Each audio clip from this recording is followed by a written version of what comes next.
Hey guys, subscribe for daily content. And if you're shopping for gear, make sure you check out the description for the newest items at some of the very best online retailers. There's also links for some of the items that I personally recommend.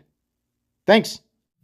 What's going on, YouTube? Metal Complex here, and today I've got quite the interesting knife unboxing to share with you guys. We have something from Mundus. Now, Mundus Knives officially makes the most crazy, like the craziest knives by a landslide. The weirdest stuff that I've ever seen. A lot of people, I think, like to just reduce it to gas station knife, you know, and I think that's fine. Like, to some people, like, that's what it's going to look like.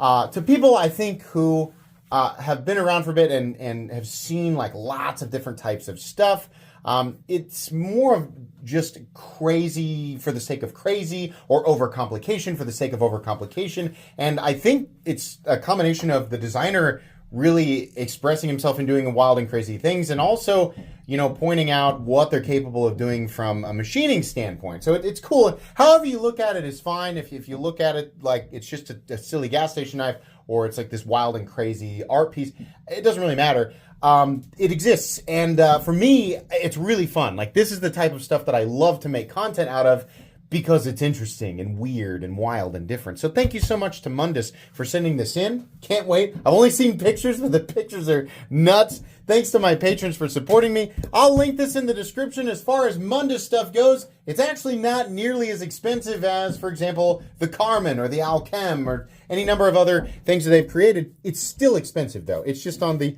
less expensive side of, you know, what we usually see. Sorry, my wife is leaving right now, so you're going to hear footsteps upstairs and the vehicle leaving out of the garage there. Okay, so I never know how to pronounce his name, but there's the designer here. And I keep saying Mundus Knives. It's technically Mundus Edgeworks, so there you go. Everything is shrink wrapped, including the knife itself. We'll get everything out here. This is, what is this? Oh, the microfiber cloth, okay. We do have the extremely cool, I guess it's like the COA card, right? Or it's just maybe the warranty card or proof of purchase card or whatever you want to call it, right?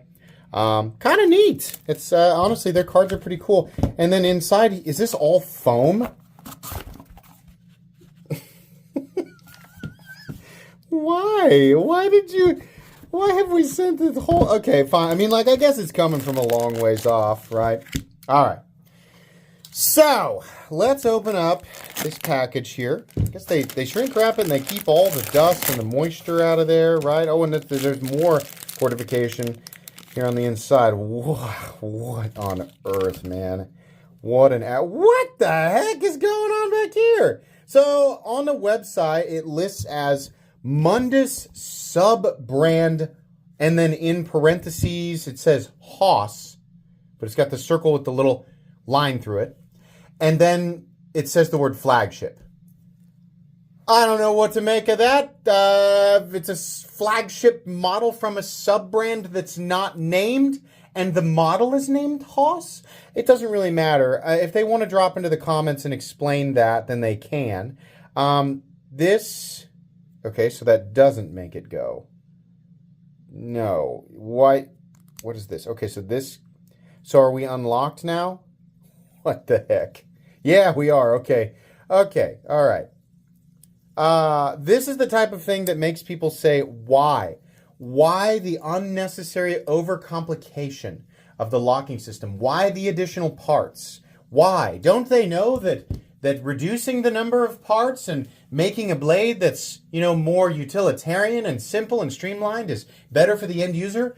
Golly, you know, taking a look at this, you know, they must not know. They must have go, well, gosh, we tried to make the Buck 110 here, guys, and gosh, I guess we just tripped and fell down the stairs and made this by accident. Obviously. Obviously they know. They know that they're adding parts to something that, at base, right, that's a simple pocket knife is one with few parts and is made in a way that is utilitarian and convenient and simple and, you know, ideally it's low cost, right? This is the opposite of that. Now, it's not because they don't know how to do that. It's because their whole business model is we're going to make wild and crazy things because the world is oversaturated. The knife market is completely and totally oversaturated with simple, minimalist, utilitarian designs. And this makes us different. And honestly, it seems to be working for them, right? So don't aggressively miss the point. Right? I mean, it's the simplest explanation here is that they're doing this on purpose. And frankly, I'm glad that they do, because I mean, as a content creator who uploads twice a day, I get sick and tired of the basic, boring stuff. I like myself a good utilitarian pocket knife, but my God, thank goodness that Mundus is out there doing stuff like this. Thank goodness that they're overcomplicating this, making super expensive, really non-utilitarian designs that have too many parts. Thank God! I'm so happy. Thank you. But anyways, yeah, it is actually very not convenient. So now I'm realizing that I thought that this would disengage the lock. They called this a ring lock. So now how does this... Okay, so it's locked out. I don't know how it disengages. Do we pull back? Oh, I see. It is moving now. So moving this forward. No. Backwards. Okay, right here. Look at that. So this, it's engaging right there. Look at that. Okay, so this little nub here goes forward and slips in. Where's the actual lock face? That's what we're trying to find here. There it is. You can see, is that it? Maybe it's here. What sort of engagement? This moves forward. Yeah, something is sliding into place back there. And so it slides into place, and then you push this back, and it holds it in place. So popping this up does not disengage the lock, but pulling this backwards does. Now, is there a way to do this one-handed? Ooh, I don't think so. Yeah, I guess. So from this position, front flipper. From this position, if you get the tab, and I'm bracing here like this, you get that tab and you pull it, you can get it to close one-handed. Is this convenient? No, I would not call it convenient. This does, though, because this part of the tang is rounded, so it does want to, I'm guessing it slips into place on top of this, right? This does automatically engage, though, because this here is like on a spring. So there must be springs, I bet maybe housed within this piece is a coil spring. So as it comes up, if you watch this piece right here, it does slide forward on its own. Now, I want to be truthful here. This is surprisingly, because they listed this as ergonomic. And I looked at this and I was like, you're lying. It's a lie. It's not, there's no way that's ergonomic. Look at this. Okay, being totally honest here, this position right here, despite this looking and feeling sharp when I go to do this, this is actually pretty comfortable. Now, I'm not suggesting that this is somehow like, oh yeah, you should totally, like it's totally going to be hyper beneficial in this like specific circumstance. This knife fills a void in the, the empty world of utility. Gosh, please, knife gods, help us figure this out. We don't know what tools to use for basic cutting tasks. And oh God, here we go. Finally. No, obviously not ground for convenience.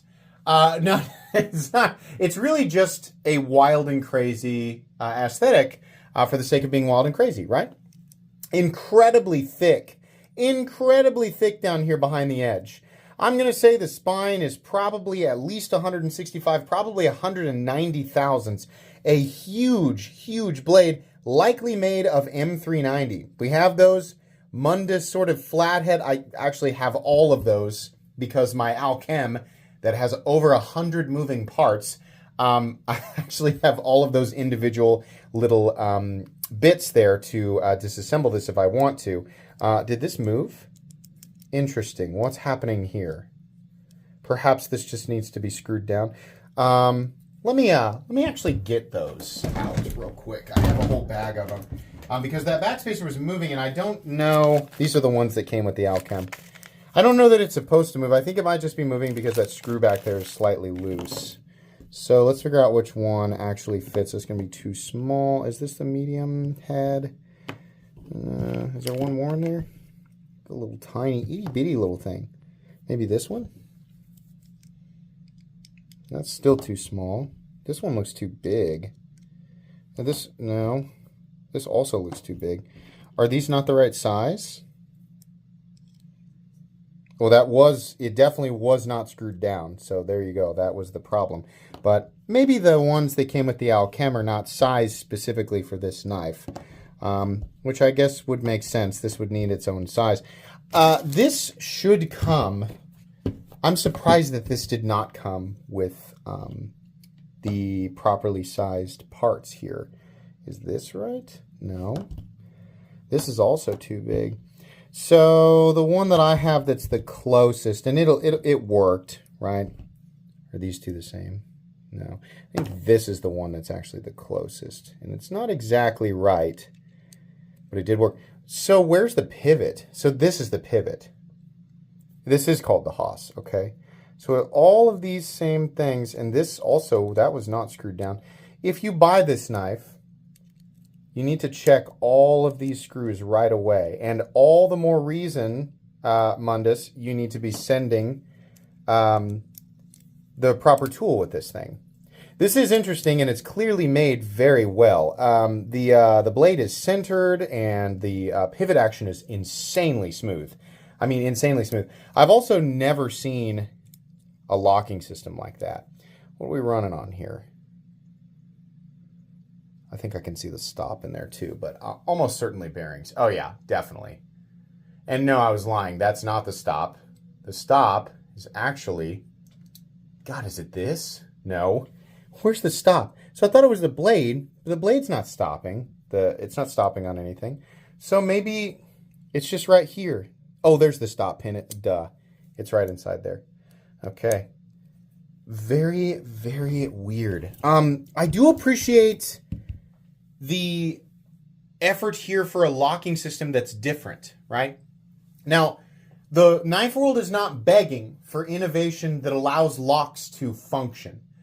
We have arguably the most functional, utilitarian, and convenient locking systems, safe locking systems, strong locking systems. We've got all that. The knife world is not begging for that void to be filled. So for people asking why, I mean, this isn't really a step forward. Why are they overcomplicating it?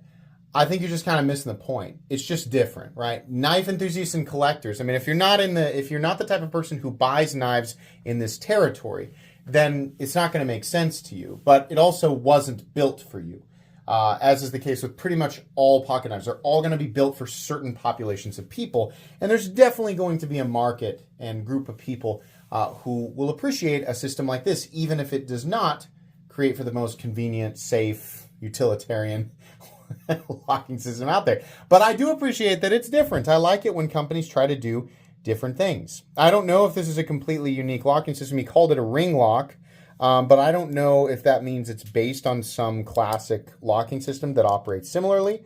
I've seen like the pull tab and what I consider to be a ring lock, but this is not the same thing as that. At least it doesn't seem like it. So anyways, yeah, I mean, like, I think this is pretty cool. It does lock in the closed position if you put this down here.